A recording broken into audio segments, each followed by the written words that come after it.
करके यहाँ बैठे हुए हैं बनते शिलानंद जी माथुर। बनते जी माइक निकाल दीजिए। माइक का माइक आपके माइक सभी साथी जो मीडिया से नहीं वो पीछे आ जाए। पहले मैं बहुजन मीडिया को धन्यवाद देना चाहता हूँ।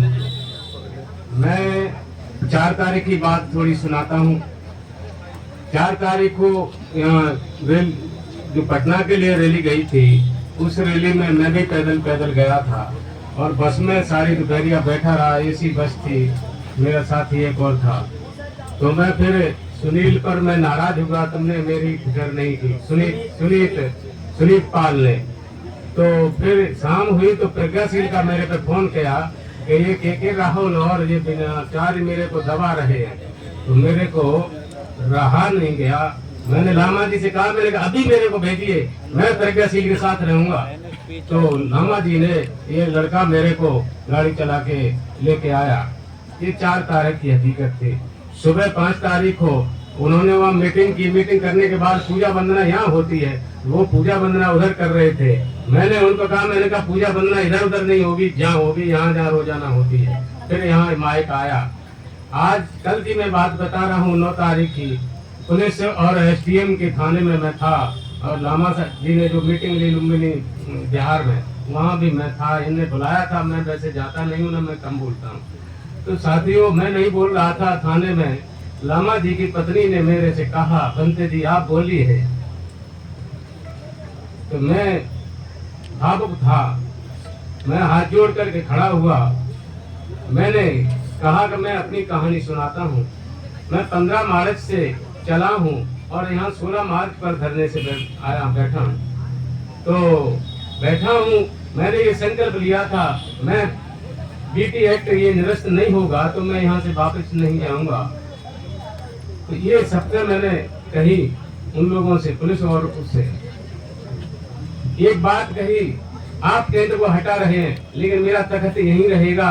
मैं कहाँ जाऊंगा, मैं किसी घर का खाना नहीं लेता हूँ, किसी घर नहीं जाता हूँ। और मैं आप बिहार की बात करते हो तो मैं किसी बिहार में नहीं जाता हूँ, मेरा तख्त यहीं रहेगा, तुम्हें जो करना है सो कर लेना। तो इतना संकल्प मैंने लिया था और लेकर के मैं लामा जी को एक दिन रोते हुए देखा। मैंने कहा, लामा जी धैर्य रखिए, जीत होगी और हम मेरी अस्थि भी जाए यहाँ से, मैं जा नहीं सकता हूँ, मरकर ही जा सकता हूँ जब तक बीटी एक्ट निरस्त नहीं हुआ। हमारे बाबा साहब का जो संविधान है इस बिहार जिले में ये लागू नहीं है। ये बड़े अफसोस की बात है, यहाँ जितनी सरकारें आई ये सब भ्रष्ट और निकम्मी ही आई, इन्होंने यहाँ संविधान को लागू नहीं किया। मैं ज्यादा न कहता हूँ क्योंकि यहाँ बैठे हुए हैं बहुत से लोग, ये जीत करके ही मैं जाऊंगा। तो साथियों, मैं अपनी वाणी को यहाँ विराम देता हूँ। आप बराबर धरने पर आते हैं, सामने बना के लाते हैं और वही लोग बाबा साहब जो हमारा सोशल मीडिया का चैनल है उस पर बराबर अधिक से अधिक समय देकर पूरा अपडेट लेते हैं। बनते चंद्र कीर्ति जी। सभी देशवासियों को सर्वप्रथम तथागत गौतम बुद्ध की जयंती की ढेर सारी मंगल कामनाएं। और जैसे कि आपने देखा, बहुत सारा जगह जगह एक प्रकार का भ्रम फैलाया गया और कल इसी धरने स्थल पर जो हम लोगों ने कुछ वीडियो देखे थे कि ये धरना बेच दिया गया है, ये धरना निरस्त कर दिया गया है और भाग गए हैं। और कई सारी तमाम बातें लोगों तक गई और बहुत सारे लोगों ने हमें फोन करके भी पूछा सुबह से कि ये धरना क्या निरस्त कर दिया गया। लेकिन हम लगातार 2 महीने से लोगों को बता रहे थे, माननीय लामा जी, भंते प्रज्ञाशील जी और जितने भी यहाँ पर सीनियर भिक्खुगण बैठे हुए हैं, जगदीश पाटिल जी हैं, भीमराव अम्बेडकर जी भी बीच में आकर गए, भीम आर्मी के और तमाम जितने भी है, सुनीत पाल बनते जी जो खाना नहीं खाए, ये बनते जी, तमाम सभी लोग जो लोग यहाँ पर धरना स्थल पर बैठे हुए हैं। हमने पहले से लगातार रोज ये बात कही थी कि ये धरना तभी ये निरस्त होगा जब तक महाबोधि, महाविहार और बीटी एक्ट रद्द नहीं हो जाता। लेकिन वर्तमान में देश की हालात ऐसे बनते जा रहे हैं क्योंकि देश से बढ़कर कुछ नहीं होता। बाबा साहब अम्बेडकर ने कहा था, first Indian and last Indian, मैं प्रथम भी भारतीय और अंतिम भी भारतीय हूँ। और देशभक्ति की भावना हमारे देश के अंदर में हर लोगों के मन में होती है। लेकिन विनयाचार्य और करुणाशील राहुल बनते यहाँ पर आए और आने के बाद में उन्होंने कहा कि हम धरना चलाएंगे, हम ये बेचने नहीं देंगे। तो बेचा नहीं गया और न निरस्त किया गया, सिर्फ ये ध्यान आकर्षित कराने के लिए लोगों का कि हम देश के खिलाफ में नहीं जा सकते। क्योंकि देश के खिलाफ में जाते हैं तो ये कहीं ना कहीं हम देश के नागरिक कैसे हो सकते हैं। इसलिए देश हमारे लिए प्रथम है, हमारी जो भी मांग है उसको तो हम पूरा करेंगे। लेकिन आपके कई सोशल मीडिया के माध्यम से रात में वीडियो बना करके ये जगह जगह भेजा जाता है। मैंने विनयाचार्य को लगातार समझाया कि आप धरना स्थल पे बैठते कम है, लेकिन आप सोशल मीडिया में फेसबुक में वीडियो आप रोज बनाते हैं, लोगों तक पहुंचाते हैं। जब मैं यहाँ पे 2 महीने से लगातार आ रहा हूँ, आप मेरे सामने तो कभी नहीं बैठे, लेकिन आप फेसबुक और व्हाट्सएप के माध्यम से, सोशल मीडिया के माध्यम से, यूट्यूब के माध्यम से लोगों तक आप मैसेज पहुंचाते हो। हकीकत कितना है, तो यही बात है, जरूरी है कई सोशल मीडिया के लोग, यूट्यूब के लोग भ्रम फैलाने की कोशिश करें कि धरना समाप्त हो गया। तो मैं आप सब जितने भी यहाँ पर सुन रहे सोशल मीडिया के जितने बंधुओं के माध्यम से, मैं तमाम उपासक उपासिका बौद्ध भिक्षुनियों से मैं यही अपील करना चाहूंगा कि 12 तारीख को जो बुद्ध जयंती का आयोजन यहाँ पर किया गया, उसके तैयारियों के लिए ये यहाँ पर जयंती मनाई जा रही है और हर एक आदमी को यहाँ पर आमंत्रित किया गया लगातार 2 महीने से। तो ये धरना कैसे समाप्त हो सकता है, इसकी संभावना नहीं है। दूसरा महत्वपूर्ण बात है कि यहाँ पे कहा गया कि दान यहाँ पर लिया जाता है, लेकिन आप देखेंगे कि फेसबुक व्हाट्सएप से आपने QR कोड जारी किया, वो दान आने के बाद में मैं पूछूंगा कि यहाँ पर आपने कितना पैसे लगाए धरना स्थल पे, क्या है आपने यहाँ पर दिया है, क्या मदद की है, तो आप आएंगे नगण्य है, कुछ भी नहीं है। लेकिन हमारे देश के अंदर में सोशल मीडिया के माध्यम से, यूट्यूब के माध्यम से लोग जितना सुन लेते हैं उसी पे बिलीव करते हैं, इसलिए भ्रम से बचे।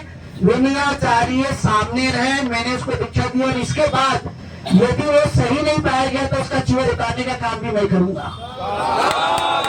मैं आप लोगों को डिक्लेयर करता हूँ, मैंने समझाया बहुत बार अम्बेडकर जी, मैंने बहुत बार समझाया चंद्रकांत राजू जी, आप मैंने उनको समझा दिया है। लेकिन इसके बाद यदि वो इस तरह के दंगे फसाद करेगा तो उसका चीवर भी उतारने की मैं जिम्मेदारी लेता हूँ, क्योंकि ऐसे भ्रम से समाज को गलत दिशा में मोड़कर ले जाना ये बहुत बड़ा पाप है, साधारण पाप नहीं है, बहुत बड़ा पाप है। और इसलिए हम चाहते हैं कि ये धरना आंदोलन की जो गरिमा है उसको बराबर रखने की कोशिश करना जरूरी है। लेकिन देश के लिए हम लोग जो जीते हैं उसके प्रशासनिक या शासन की तरफ से जो भी आता है तो उनको समझाना भी जरूरी होता है। आप बहुत कठोर नहीं बन सकते, हमारा गम्भैया में सिखाता है कि हम कठोर नहीं है, मध्यम मार्ग को मानने वाले लोग हैं। और इसलिए जितना भी भ्रम भारत के अंदर में फैलाया गया, बेचा गया, अकेला आदमी कभी भी धरने को नहीं बेच सकता। आप देखेंगे पुराने आप धरने की तुलना इस धरने से मत कीजिए, पुराना जो पीछे चले गया होगा हम उसकी बात नहीं करते, लेकिन आज वर्तमान में ये आंदोलन जन आंदोलन बन चुका है। कितने सारे लोग पैदल चलकर आए हैं, यहाँ पे बनते आना व्यक्ति पैदल चलकर आए हो सांची से, सोचिए एक लड़का मैंने देखा वो हापुड़ से साइकिल चलाकर यहाँ पहुंचा है। कितने सारे लोग जगह जगह से यहाँ पर धरना स्थल पर आ रहे हैं। ये धरना निरस्त किया गया है और निरस्त तभी किया जाएगा जब तक हमारी मांग बेटी एक रद्द नहीं होगा, जब तक महाबोधि महाविहार मुक्त नहीं होगा तब तक ये धरना निरस्त होने वाला नहीं है। इसलिए प्यारे उपासक उपासिका बौद्ध भिक्षु, आप लोग जहाँ जहाँ से भी सुन रहे हो, कल भी आइए, इसके बाद भी लगातार आइए, ये धरना समाप्त नहीं किया गया है। इस भ्रम से बचें। और जितने भी हमारे यूट्यूब के साथी है, सोशल मीडिया के साथी, आप ही यूट्यूब चैनल में आप अपने उस रेंज को बढ़ाने के लिए काम मत कीजिए, आप लोग भी सच्चाई दिखाइए। नहीं तो क्या होता है, लामा जी हटे और विनयाचार्य डटे। कहाँ है विनयाचार्य, दिखा मुझे, कहाँ डटे हुए? मैं तो 2 महीने से आ रहा हूँ, एक भी दिन दिखाई नहीं दिया मुझे। आता है वीडियो खींचता है, बीच में वो प्रेस कॉन्फ्रेंस कर अपने 2-4 लोगों के साथ कर लेता और भाग जाता है। इसको धरना आंदोलन में सहभागिता कहते हैं? नहीं, आप अपना खून तन मन धन से समर्पित होकर के इस आंदोलन को बढ़ाते हैं तो मानेंगे कि आपने कुछ सहयोग किया, वरना आप सिर्फ हवाई बातें करके लोगों को गुमराह करने का काम करते हैं। इसलिए आप गुमराह से बचें, सावधान हो जाइए, क्योंकि भारत के अंदर में ऐसे ही गुमराह करके बहुजन मूवमेंट को बहुत बार कमजोर किया गया है। अब ये आंदोलन कमजोर भी नहीं होगा और निरस्त होगा जब तक मांग पूरी नहीं हो जाती। इसलिए मैं आप लोगों से आह्वान करना चाहूंगा कि ऐसे इस पे बिल्कुल विश्वास मत कीजिए। मैंने देखा मुंबई में गए, नागपुर में गए, भोपाल में गए, छत्तीसगढ़ में गए, वहाँ के उपासक उपासिका को मैंने बोला, अरे तुमको बुलाना था तो सामने को बुलाना है क्या? कोई थेरा महाथेरा, कोई अच्छे